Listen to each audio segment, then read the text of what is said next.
Naveru, un jeune historien, qui vient de se voulez, et l'épisode de Tiaray 44, ce sont les soubresauts d'une Afrique qui va inexorablement vers la décolonisation.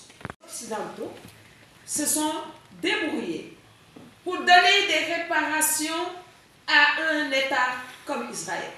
Si les premières terres en Israël ont été achetées par Rothschild aux Arabes, la constitution ou l'organisation de l'État d'Israël, cette organisation vient justement des fonds tirés de l'Allemagne, la grande perdante, pour justement créer l'État d'Israël. Ça, c'est le premier élément. Et pourquoi cela me semble important? Quand il y a eu, après la Deuxième Guerre mondiale, aujourd'hui, le plan Marshall est revenu au devant de la scène, parce que simplement, il y a une nouvelle attitude des États-Unis, mais le plan Marshall a financé l'Europe. Trump dit que l'Europe les a entubés. Je ne sais pas les a entubés, mais effectivement, le plan Marshall, et j'ai entendu, et on dit que le plan Marshall a rendu l'Europe dépendante justement des États-Unis. Mais c'est le plan Marshall qui a refait l'Europe. Et moi, je suis étonnée de découvrir, au fur et à mesure que je voyais en Europe, la présence militaire des Américains qui assurent la sécurité de l'Europe depuis la Deuxième Guerre mondiale.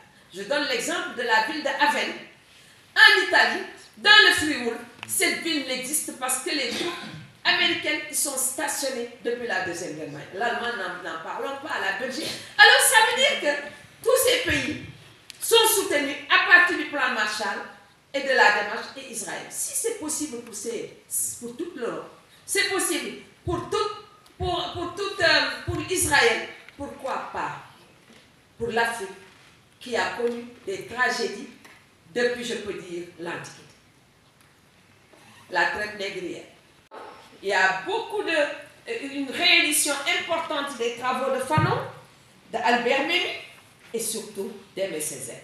Hier, j'ai lu une publication, une contribution de notre ami là, comment il s'appelle? Il demande qu'on débaptise le Grand Théâtre et que Doumbia Rose serait content de ça pour lui donner le nom d'Aimé Césaire. Si ce n'est pas le Grand Théâtre, il faut trouver un espace, un autre espace important dans ce pays.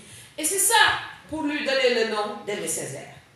Et j'en profite sur la question du panafricanisme, j'y reviendrai. Il y a beaucoup qui nous disent, mais un grand pays comme le Sénégal, où on n'a pas des figures historiques comme Nasser, comme je ne sais pas, d'autres grandes figures. Moi, je pense qu'il faudra un jour la place du Nkrumah. Je ne pense pas qu'on ait quelque chose sur Nkrumah.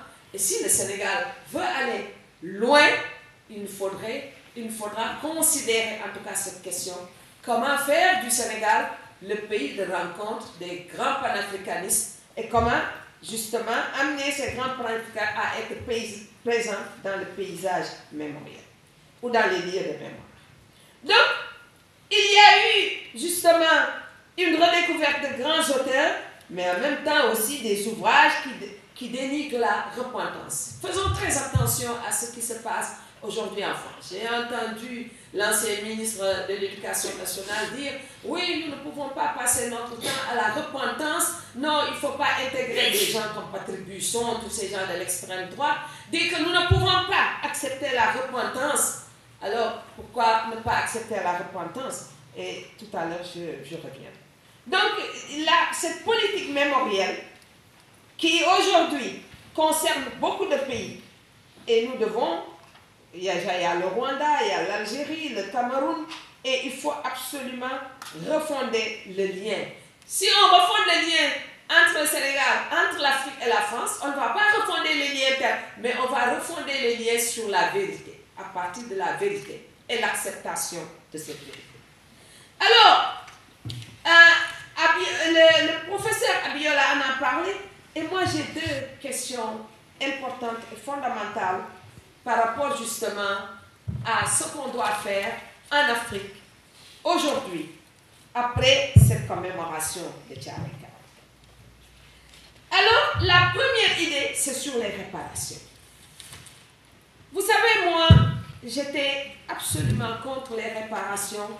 Quand Chef Abiola a évoqué ce sujet, j'ai même assisté une fois à une conférence qu'il a organisée, qu'il a donnée, et moi je me demande toujours pourquoi il a été assassiné, Abiola. Ce n'est pas seulement une affaire de colonisation qui a commencé, de mon point de vue, depuis 1945, la fin de la Deuxième Guerre mondiale. Et cette colonisation commence véritablement à prendre fin. Alors, à partir de ce moment, nous les Africains, nous devons prendre exemple sur Israël. La puissance d'Israël.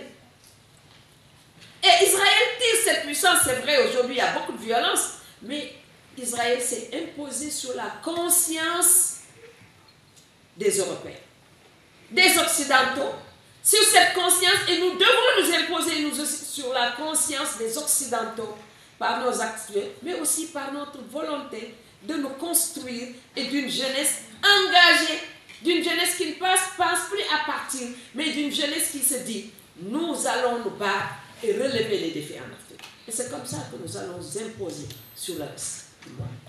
Nous nous imposerons au reste du monde à partir de ça.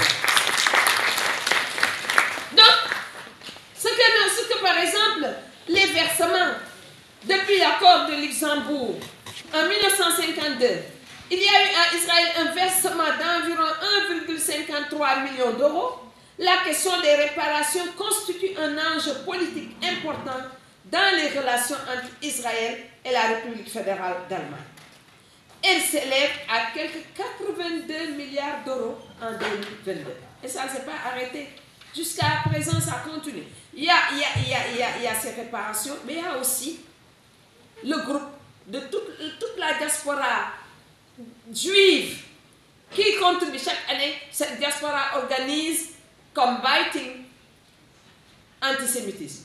J'ai assisté une fois à une réunion, à une conférence, et ces gens financent Israël, ils sont partout dans le monde, ils donnent l'argent à Israël. Et c'est quoi, Cheikh Anta l'a dit, je l'ai entendu une fois le dire, que l'indépendance de l'Afrique et son développement dépendra en grande partie aussi de la participation de notre diaspora. Ce qui m'amène maintenant à parler du dernier élément, c'est le panafricanisme. Vous les jeunes, je vous exhorte à faire des recherches sur le panafricanisme depuis le début jusqu'à présent, parce que si vous ne maîtrisez pas ces questions et vous lisez, il faut absolument lire les grands auteurs et l'histoire justement des panafricanistes. Alors, une histoire commune, un destin commun, destin jusqu'au statut d'être humain. On l'a dit. Par exemple, le texte de Théodore Pell, qui est un professeur à l'université d'Oxford, l'avait théorisé. Il disait peut-être qu'à l'avenir, il y aura de l'histoire africaine à enseigner. Mais à l'heure actuelle, il n'y a pas, ou très peu, il n'y a que l'histoire des Européens. Alors, je me dis, c'est ça la voie aujourd'hui. Il faut sortir justement de cette commémoration, et ça je le dis depuis plusieurs années, j'en rêve. Créer un mouvement intellectuel puissant, fort, panafricain, et c'est ce mouvement intellectuel qui peut porter toutes ces revendications, mais aussi travailler avec tous ceux qui sont épris de justice et de paix pour faire de notre monde un monde meilleur, mais pour redonner à l'Afrique sa place dans ce monde et ne pas nous laisser, et il faudra être très vigilant, nous laisser contrôler par ce que je vois, la montée des extrêmes un peu partout en Afrique. Nous devons nous préparer à ça. Et c'est vrai, Abdoulaye Wade a tenté d'organiser une grande conférence des intellectuels. Et ce jour, je disais à propos d'Alpha Omar Konaré qu'un autre mouvement africain, malheureusement, bon, c'est chez les jeunes que nous devons trouver un leadership intellectuel puissant à côté d'un leadership politique. Et ce qui était important en Afrique, le leadership politique n'était pas dissocié du leadership intellectuel. Les deux allaient de pair. Chez la même personne, il était un intellectuel et un leader politique. C'est Nkrumah, c'est comment il s'appelle, Nyerere, c'est Senghor. Ils étaient des leaders politiques, mais ils étaient avant tout des intellectuels. Et c'est ça qu'il nous faut aujourd'hui. Et on espère retrouver cela dans les nouvelles forces politiques.